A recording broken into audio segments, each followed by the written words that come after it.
So when you walk into our tasting room, the first thing that you notice is we have that huge window that opens up to the rest of the brewery. And it kind of feels like you're right in the middle of the brewery. And that's something that we were really pushing for. We wanted it to feel like our customers could kind of come there and be a part of the brewing process. You can come in and you might meet the president, you might meet the brewers.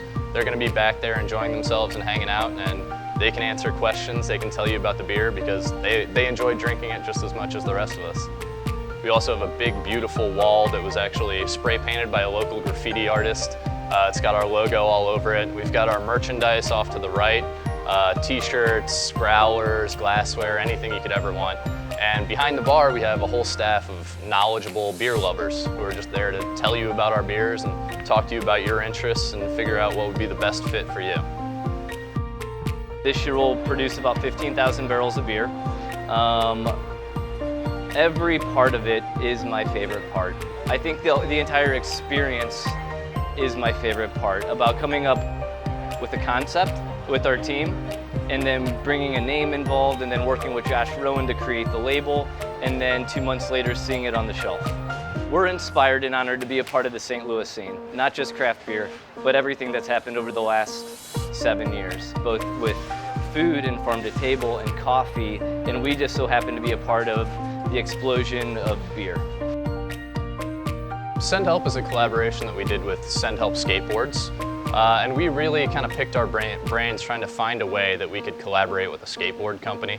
And we came together over our love of light summer beers. And that all came together to just create this really light, really clean beer that you can enjoy on a nice hot day like today. All of the branding that we do is really kind of the heart and soul of the company. So we could have very easily just put a bar out here. Instead, we went with containers. We could have really easily went and bought some new draft trucks. Instead, we bought a 1966 Ford Falcon and we painted it, and we're having Phil Jarvis do some nice lettering on it, and we're gonna have taps on the side. That is just really the soul of our organization. We don't need to blaze a new path. We just like our path to be very colorful. Barrel aging's kind of been something we've been wanting to do since the beginning, and we started out devoting a very small amount of space to it down on our first floor.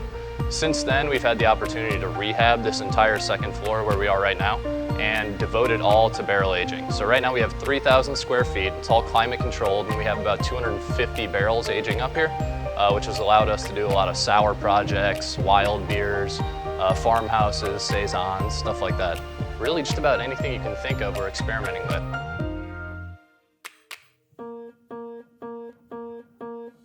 We launched the brand draft only in St. Louis.